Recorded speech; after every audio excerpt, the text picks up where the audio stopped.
A relationship with the right referral partner could be a game changer for any B2B company. So what if you could reverse engineer these relationships at a moment's notice? Start a podcast, invite potential referral partners to be guests on your show, and grow your referral network faster than ever. Learn more at sweetfishmedia.com. You're listening to B2B Growth, a daily podcast for B2B leaders. We've interviewed names you've probably heard before, like Gary Vaynerchuk and Simon Sinek, but you've probably never heard from the majority of our guests. That's because the bulk of our interviews aren't with professional speakers and authors. Most of our guests are in the trenches leading sales and marketing teams. They're implementing strategy. They're experimenting with tactics. They're building the fastest growing B2B companies in the world. My name is James Carberry. I'm the founder of Sweetfish Media, a podcast agency for B2B brands, and I'm also one of the co-hosts of this show.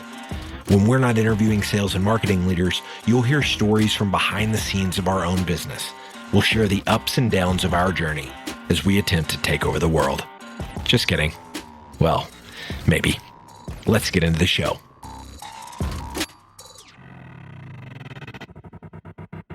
Welcome back to B2B Growth. I am your host for today's episode, Nikki Ivy with Sweetfish Media. Guys, I've got with me today Theresa O'Neil, who is Chief Marketing Officer at Showpad. Theresa, how you doing today? I'm doing great, Nikki. Great to be with you. Good. I'm so excited about what we're going to talk about today because A, it's not something that I've gotten to really dig into on this show yet, and B, it's something it's close to my heart. I've worked with a lot of the folks that we're going to be sort of empathizing with here today. And that's the critical role of frontline sales managers, because you guys did a study on that, which we're going to get into here in just a second. But first, I'd love it if you would just give us a little bit of background on yourself and what the folks at Showpad have been up to these days. Great. I'd be happy to. So my whole career has been in B2B software, mostly in marketing, but I did have a few years where I did selling. So it made me a much more empathetic marketer. I went from being the marketer who wanted salespeople to collect, 10 additional fields so I could do better marketing, to being the salesperson who never updated her opportunities. So I get it now. So I think I'm a much better partner to sales, and I look at sales as my client, right? They're my channel, and so it's one of the reasons why I'm so excited to be at Showpad, because Showpad is a complete sales enablement platform that aligns sales and marketing to drive revenue faster. I mean, that is what we're all about. So for sales, we're delivering onboarding, training, and coaching solutions to help them develop skills, and content solutions that make it easy to share the right content and interactive experiences with today's buyers. And on the back end for marketing, we're giving bottom of funnel insights, right? So marketers have the same kind of data and insights at the bottom of the funnel as they do at the top. So it's so exciting to be at a company who's helping people like me do a better job. Yes. All of those things that you mentioned are, again, things that I remember really needing in my time on the sales floor. So it's God's work you're doing over there. And so let's get into it. Tell us about this study you guys did. So it's called The Critical Role of Frontline Sales Management. And as you and I discussed offline, right, there's something that I like to call sales manager squeeze, where these folks are sort of stuck between this rock and this hard place that is, doing a good job leading the teams that they're responsible for, and then doing a good job of, keeping up with the KPIs that they're responsible for on their own to their own leadership. It looks like this study came out with some surprising things, and then some things that are just a little bit sad. Yeah. Just some of those things for us real quick. So we surveyed on 589 to be exact, frontline sales managers. So, not the executives that are getting all of the CRM reports. These are people who are managing quota-carrying salespeople. And we talked to people in the UK, US, and Germany just to understand, what their challenges are and what their day is like. Because the reality is, sales executives get a lot of attention and we understand their role. And then frontline salespeople get a lot of attention. But here are the people, the frontline sales managers who have the biggest opportunity to impact the performance of their teams. And so we wanted to see like what makes them tick and what are the tools that they're looking for to help their teams perform better. Yeah. And some of these, once we get into these numbers, some of this stuff is kind of stunning as far as what came out of it. But one of the first things that really resonated with me is, the industry as a whole, when you're talking about salespeople and frontline sales managers, doesn't always treat coaching as a discipline in and of itself, right? And so then that's referring to coaching the folks who are to be sales managers on how to do that job, and then leaving them enough resources and time to be coaches to the folks who they're responsible for managing. So talk a little bit about your findings there. Yeah. So, what we found, which is not, I don't think it will surprise anyone who's been in the role or, knows someone who's been in the role, but, frontline sales managers spend a lot of their time on admin, where they spend, I think, about 19% of their time on admin and meetings, as you might expect, and only 12% of their time with ongoing training and coaching of their teams. So if we look at today's sales team, so another interesting thing is, if you look at the ideal size of a team for a player coach, McKinsey says it's 8 to 10 people. Well, we found that almost half, 46% of frontline managers have teams of 11 or more. Many of them had teams of 15 and 20. So let's just say a team, has 12 people. If you use that 12%, it means that the average salesperson is getting about 24 minutes of coaching a week. And you're trying to take someone and shape them and help them drive revenue. It's not enough time. And the sales managers know that. They want to spend less time on admin and more time on training and coaching and onboarding. Right. And then what happens in those environments, at least in my experience, for better or for worse, right, is then you have to, like, at the cultural level, sort of hype the salespeople up to believe that, well, if you're only going to get this 24 minutes of coaching from your sales manager here while you're in the office, that just means part of the job is to go home and practice on your own. And look, I get it. If I were an athlete, I'd be expected to practice in my downtime. I'd be expected to put so much into it. But at the end of the day, right, if you're talking about adult folks who you care about having lives and mental peace outside of this place, it's not realistic or scalable a lot of the time for them to spend a lot of time outside the office coaching themselves because of this deficit that's sort of built into the system, right? Right. And so you bring up two really interesting points. One is that, practicing is really important. It's how you really learn something. So if you just listen to someone, they say that you'll retain about 5% of that information. If you practice, you retain 70%.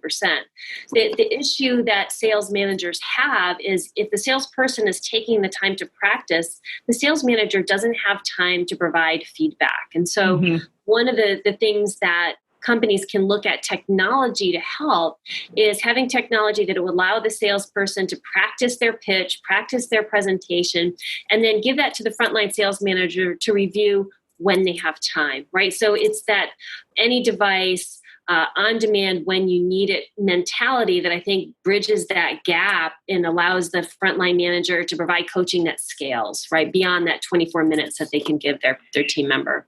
Yeah. And I've seen folks try and overcome that with, and it's on its way, right? So if you're using like a call recording software and, all of the reps are to send this coach 1 or 2 calls before they leave that day, and then the coach in his down to his home time. Okay. It's supposed to be now you review some, let's say you said that they're coaching about 15 people or it's about 12 people. Yeah. And each of those people is sending them 2 calls. So they've got 30 calls to review in a night on top of whatever else sales managers are responsible for. Even that can be really, really tough to scale. And it's not just like they're going through and listening to them and then giving feedback in this written form. They're inevitably then going to have some of those same reps walk up to them during the day and have questions about the feedback that they got. And so, God, it's it's a lot and it's a grind. And I have so much respect for those folks.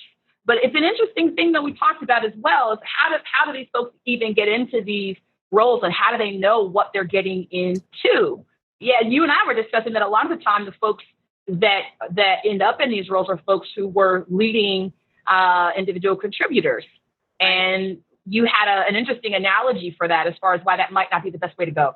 Right. Yeah. And our study found that 71% had less than 5 years experience as a salesperson before they were promoted. And, they may think this is a glamorous role, but the analogy that I use is, it's like in sports where there are, some of the best players in every sport. And so you have Wayne Gretzky in hockey, you've got Ted Williams in baseball, you've got Maradona in football. And we were talking about your favorite basketball team and the idea that the greatest players don't make the best coaches. And there are several reasons for that. One is that I think sometimes they expect their players to be as good as they are.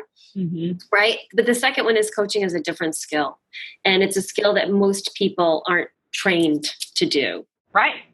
And it broke your heart with your team there, didn't it? It broke my heart. Yeah. So Magic Johnson is one of the greatest Lakers/greatest basketball players of all time. And it wasn't exactly a coaching role that he was in, but anything that's like, okay, you were super good at this. Now let's see what you can do here. And it just didn't work out. And that's because when did he have training at that role? It never happened. And while in theory, a lot of folks would say, yeah, I want a team full of Magic Johnson on the floor, might not be as effective in the back office or on a coaching staff. And I think we saw that bear out. And like you mentioned, we've seen it bear out in a lot of other scenarios. So that's one of the ways. And you know what? Speaking of magic, it's a saying around here a lot of the time, you can't scale magic. So maybe this person who was the top salesperson has an X factor, and to assume that everybody on that team is going to have that same X factor is a miss.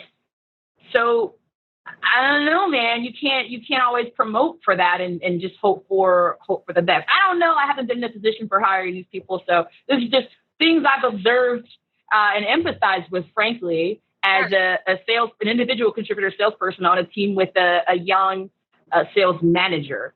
And this next thing that you guys discovered is something that I've had confessed and confided in me by many a new sales manager, and that is how many of them miss being a sales rep. Talk about that. Yeah, so that was something that was really interesting coming out of the survey was 37% of these frontline managers missed being a salesperson. Right. So it's not all, apparently it's not the glamorous role that maybe they thought it was, but I think it's also, it's hard. We were talking about, you're trying to do your best for your team. You probably don't have the time to coach them. You probably haven't been given the skills or the technology or the tools, and you're getting pressure from the executives to, do your forecasting and, deliver the numbers. So it's a really challenging role. And I think that organizations that invest more in their sales managers actually see a higher return than companies who invest in the individual contributor. So I think it's something that we can all really start to pivot toward helping these frontline sales managers because they're the ones that can drive the revenue of their teams. I love it. I'm so glad you came on here to lay this stuff out for us. Sales managers are some of my heroes, and y'all know who you are. I will tag you guys when I post this episode on LinkedIn. Internally, as we've been talking about this, we say like not all heroes wear capes. So that's how we. For sure. And another thing I want to note, like I mentioned to you before we started this thing, I love that I'm having this conversation with a marketer because a lot of the time, I think the empathy is always there. I think the understanding for the pains of each other's roles and disciplines is always there, but I don't know that it gets communicated a lot.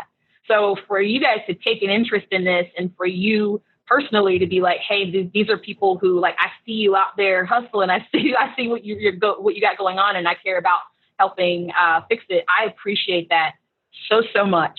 I really do. But so now that I have successfully picked your brain, Theresa, and seen what I could get out of it, it is time for you to tell us what you're putting in it. Let us know about a learning resource that you've been engaging with that is either, informing your approach or that's just got you excited these days. Oh man, this was a tough one. So it was interesting when we talked really briefly about that, and you said one of your other guests was talking about meditation. So in my spare time, not that there's a whole lot of it, I teach meditation and yoga, and so I will just talk about one of the things that in my yoga studies, a lot of it is about balance, right? It's about the masculine and feminine energy, the front and the back, the side and the side. And it really, for me, trying to keep that idea of just these balancing opposites constantly. It's a great analogy for sales and marketing and kind of everything that I do, even in my role, my little squeeze between my team and executives. And so it's that constant balance that I just try to bring to what I do every day. I love that. It's one of my favorite answers. And I know that it's true because it's one of the things I struggle with. And for years and years and years, I've been had it recommended to me to try yoga and try meditation. I just have not had, part of it is just in my head, I'm not going to be good at it because I talk too much. And part of it is just not being too super motivated to do it. But the more I hear it, the more I'm pushed in that direction. So I love that answer. Thank you so much for sharing that with us. Theresa, I'm sure that just like me, so many people listening have become fast fans of yours, and they're going to want to know how to get in touch with you. Let us know how people can connect with you. LinkedIn would be the best place to connect with me. And it's O'Neil, Oneil. That's the hard part of the name to spell. All right. Thank you so much. I'm going to go out and connect with you after this conversation. We'll have to have you on again in the future to talk a little bit more about some of the findings and whatever other things that you guys are sort of taking a microscope to when it comes to this stuff. I think it's really valuable for folks in both the sales and marketing disciplines. So thank you again, Theresa. It's been my pleasure. I'd love to talk with you anytime, Nikki, and good luck with that meditation practice. Inhale, exhale. Thanks so much. We totally get it. We publish a ton of content on this podcast, and it can be a lot to keep up with. That's why we've started the B2B Growth Big Three, a no-fluff email that boils down our 3 biggest takeaways from an entire week of episodes. Sign up today at sweetfishmedia.com/big3. That's sweetfishmedia.com/big3.